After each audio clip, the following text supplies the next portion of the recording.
ചക്കക്കുരുവും ചീരയും വെച്ചുള്ളൊരു കറിയാണ് ഇന്ന് ഉണ്ടാക്കാൻ പോകുന്നത്.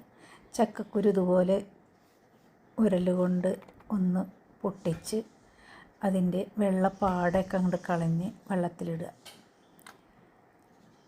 എന്നിട്ട് കുക്കറിലിട്ട് നല്ലോണം കഴുകി കുക്കറിലിട്ട് ഉപ്പ്, മഞ്ഞൾ, മുളക് പൊടി പാകത്തിന്, കറിക്കുള്ള മുളക് പൊടി തന്നെ ഇടുക.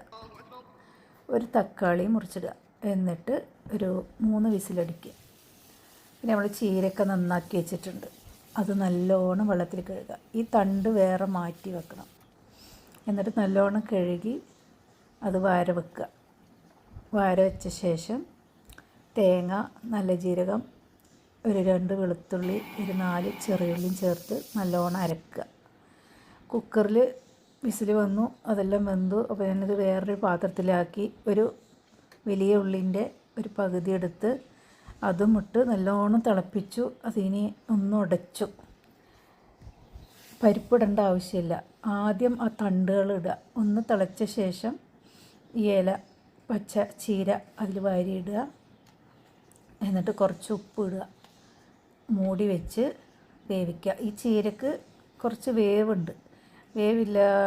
വേവാതെ കഴിച്ചാൽ വയറ് വേദനിക്കും. എന്നിട്ട് നമ്മൾ അരച്ച കൂട്ട് അതിലൊഴിക്കുക. എന്നിട്ട് നല്ലോണം ഇളക്കി നല്ലോണം തിളപ്പിക്കണം.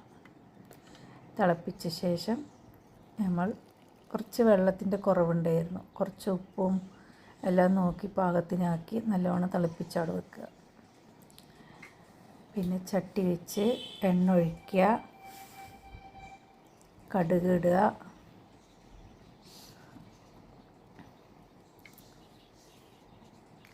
രണ്ട് ഉണക്കമുളക് പൊട്ടിച്ചിടുക, അതിലൊഴിച്ച് മൂടി വെക്കുക. അടിപൊളി ടേസ്റ്റ്, ചോറ്റിൻ്റെ കൂടെ കഴിക്കാൻ.